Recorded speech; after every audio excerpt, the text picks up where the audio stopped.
Welcome to Moments with Marianne. This is your host, Marianne Pastana, and we're here today with special guest, Laura Leigh Morris, who's here to share with us her new novel, The Stonecatchers. Join us for this powerful discussion of what it means to be labeled a hero in the wake of unimaginable loss. Laura Leigh Morris is an author and she teaches creative writing and literature at Furman University. Before that, she spent 3 years as the National Endowment for the Arts Bureau of Prisons Artist in Residence at Bryan Federal Prison Camp in Bryan, Texas. She's published short fiction in Story Magazine, North American Review, Open Space, Laurel Review, and many other journals. So welcome to the show, Laura Leigh Morris. Thank you so much. I'm so happy to be here, Marianne. Well, what an inspiration it is just to have you here and to talk about this new book. So I have to ask, what even inspired you to write this? So when I first started at my current job, which is at Furman University, during that first year, we had active shooter training, which felt very weird. So it was the English department and the modern languages department worked together in a room with campus police. And they were just telling us, what to do if an active shooter came to campus or if we saw one in our hallway. And they started with what not to do. So they said the old idea was that you would turn your lights off and you would hide. So they actually had us do this. They asked for volunteers in the room. So we turned off the light. We hid in the room, and an officer with an airsoft gun came in and shot us all with plastic pellets. And then they turned the lights on and they said, "Look, you were sitting ducks," which just felt horrible. So they taught us what they wanted us to do now, what the actual, what the training says. And they say, first you run from the room. If you can't run from the room, you barricade the door. And then you prepare for somebody to come in. So if the shooter breaks through your barricade, the idea is that you throw anything you have at them. Laptops, books, cell phones, staplers, whatever you have, you throw. And I remember the officer said it's really difficult to throw or to shoot a gun when things are flying at your head, which sounded very fair. But he also said before this ever happens, what you should do is you should ask for volunteers in your classroom, and each person should volunteer for a body part. So you need 5 volunteers, one for the shooter's legs. Well, 2 for the shooter's legs, 2 for the shooter's arms, and 1 for their head. And if the shooter breaks through that barricade, you run at them, and whatever body part you've volunteered for, you grab onto it. And they mentioned sticking thumbs in shooters' eyes, which just sounded horrifying in every way whatsoever. But of course, you're fighting for your life at that point. So I did this training. We were all a little shocked afterward, a little bit, felt a little brutalized, but also glad to have the information. And a couple of nights later, I woke up from a sound sleep, and I had this image in my mind of a professor and some students actually attacking the shooter. And I thought, what if they accidentally, in an attempt to disarm him, kill him? What happens then? And that is, I ran in the other room, the middle of the night, grabbed one piece of notebook paper, wrote some notes on a piece of paper that I still have somewhere around the house. And that became the opening of The Stonecatchers, this woman and her 3 students who accidentally kill the shooter. And the question was, how do you live with yourself after that?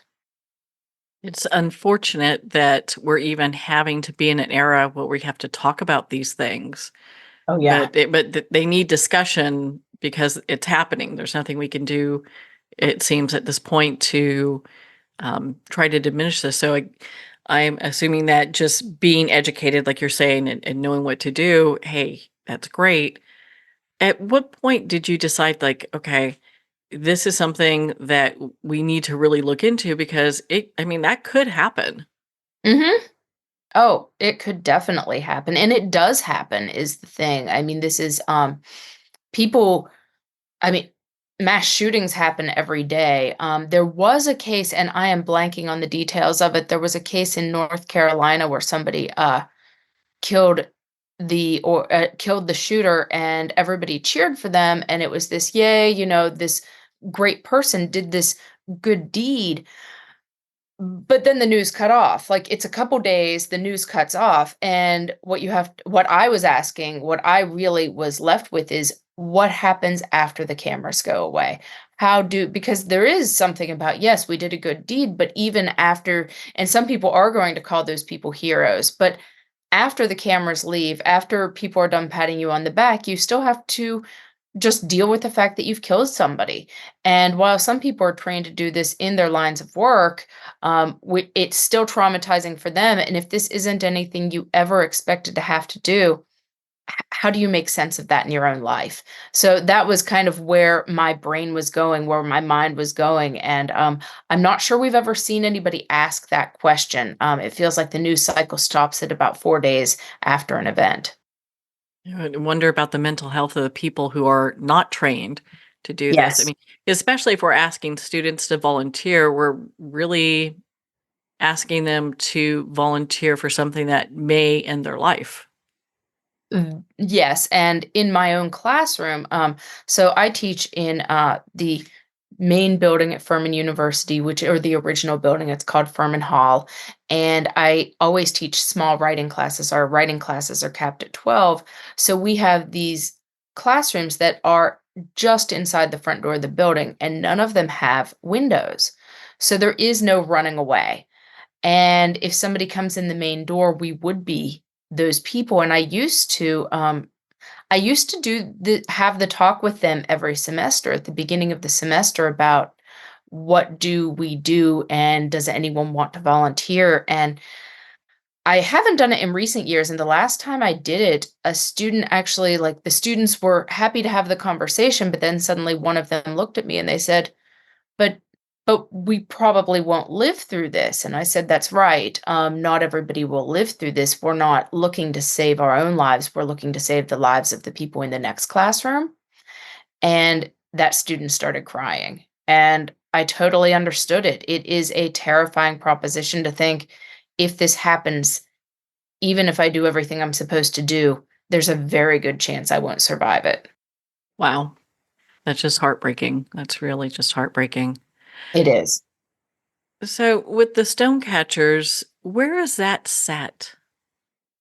It is set in small town of Brickton, West Virginia. I am originally from North Central West Virginia. It is a former coal town that I'm from. It's a small town of Mannington.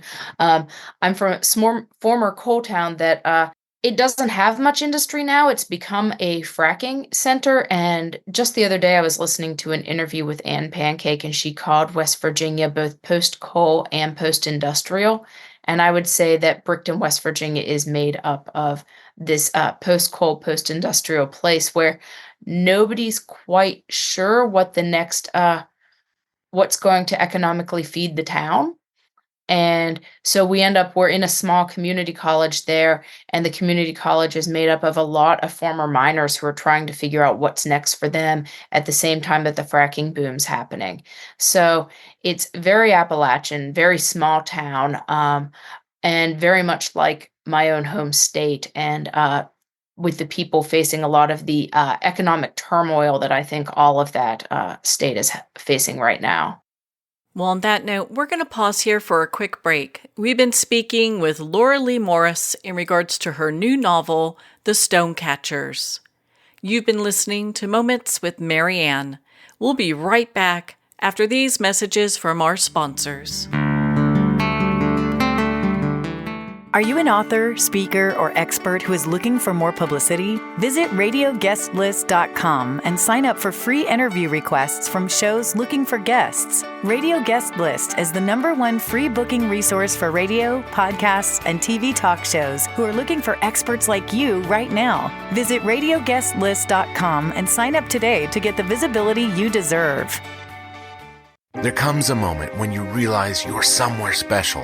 When you discover that each beautiful creature that you see has been rescued from a life of absolute horror and brought to this incredibly free place. Here's where their lives were forever changed, and where yours will as well. Discover over 500 tigers, bears, and lions at the brand new visitor center at the Wild Animal Sanctuary just outside Denver. For more information, visit wildanimalsanctuary.org. Discover true freedom at the Wild Animal Sanctuary. Internationally recognized and award-winning author Judy Goodman works and teaches outside the box of limited thinking. Working with people from every walk of life, her goal is to empower you to be the best you can be, no matter what the challenge is. Born with the gift of seeing beyond our normal vision, she has an extraordinary gift of working with every challenge. Teaching beyond conventional wisdom, her work is described as life-changing. Visit judygoodman.com. That's judygoodman.com.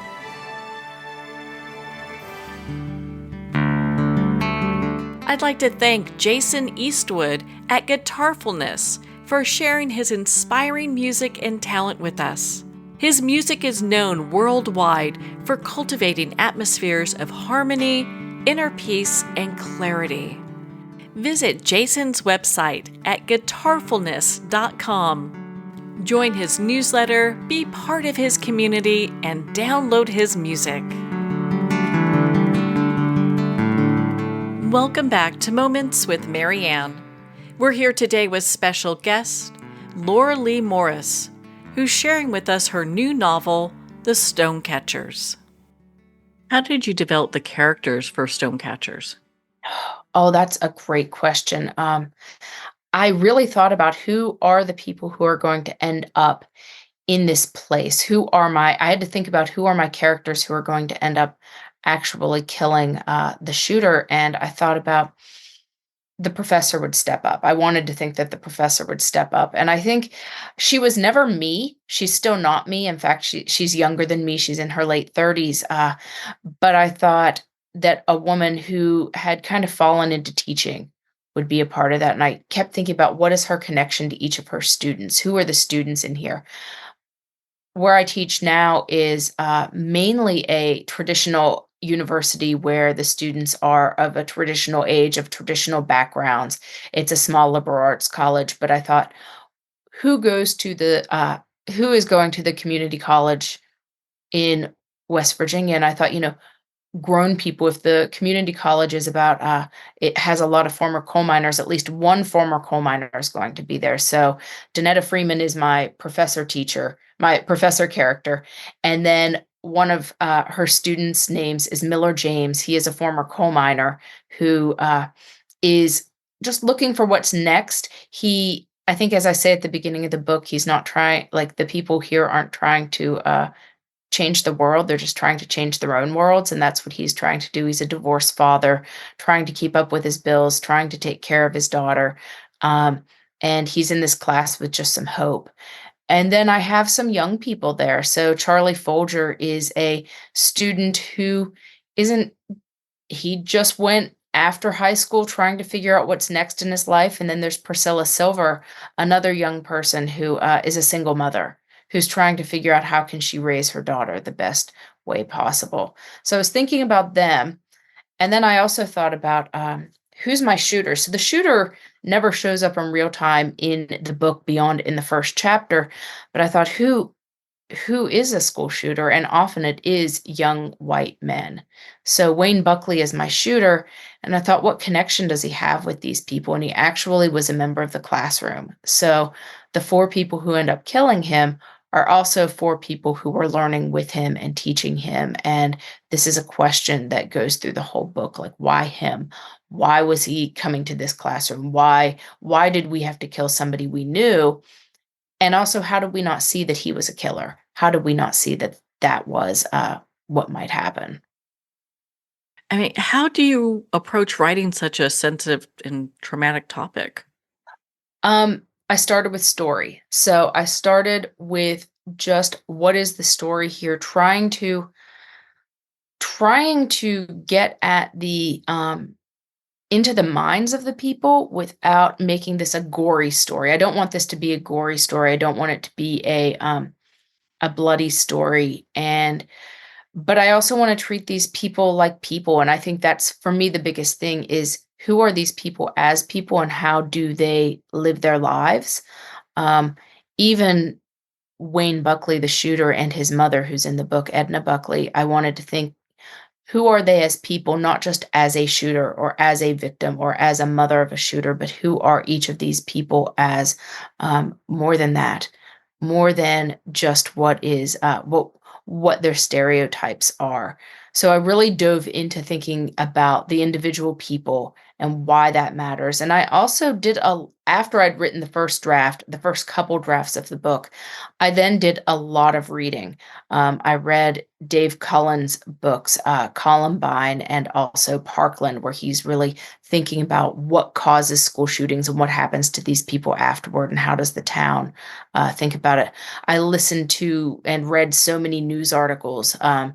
NPR had this great article about what happens to the trinkets that are left at shooting sites afterwards. So people put flowers, they put letters, they put cards, they put stuffed animals, and what happens to those afterwards. So I just tried to gain as wide a view as I could about the subject. I did not reach out to people who have survived school shootings. I did not want to re-traumatize. So this very much is my imagining of the people and doing as much research as I could and trying just to treat everybody like fully rounded humans and not to create a spectacle of the shooting itself, but instead to think about the news sometimes can create a spectacle of it, but how do we get behind that? How do we get into the people who exist there? And I even kept with some of the news creating more of, so some of the local media really diving into and talking to these people even months later to figure out how they dealt with it. Is that how you balance that portrayal of individual trauma with collective grief of the community? I think so. I try to show the collective grief, but I really, really zoomed in on these individuals. So we see the collective grief through the news, through some of those vigils that are taking place outside of the university or outside of the college campus immediately afterward, and even the memorial that the school holds for the shooting. But what I really tried to do was zoom in on these people and hope that through these 4 different people who are very, very different sorts of people, that would create a more well-rounded, larger view of what the community as a whole is going through. What would you like our listeners and readers to take away from the Stonecatchers? I think what I'd like them to take away is that that if you go through something like this, you walk away changed. There is no way to walk away the same person. I also want people to think that it isn't the end. So while these people, it is a dark book in a lot of ways. I'm hoping that readers have some hope for them, have some hope for our society at the end, that you can go through something like this and walk out the other side. And while your life is never going to be the same, it's a different life that can still have some really bright spots to it. Well, Laura, where can our listeners and readers learn more about your work and be part of your community? Well, anyone can follow me on social media. I am at Laura Leigh Wright on Twitter and on Instagram. And my website is lauraleigh.morris.com, and I spell Leigh, Leigh. So it's lauraleigh.morris.com, and you can find all sorts of information about the Stonecatchers, about new publications, and also some readings I'll be doing around the East Coast. Well, Laura, thank you so much for taking the time to be on the show with us here today. Thank you so much, Marianne. I really appreciate it. Well, thank you, Laura. It's been such an honor to spend this time with you and to talk about your new novel, The Stonecatchers. Well, we're at the end of our time today. I'd like to thank everyone for tuning in. You've been listening to Moments with Marianne, where we make every moment count.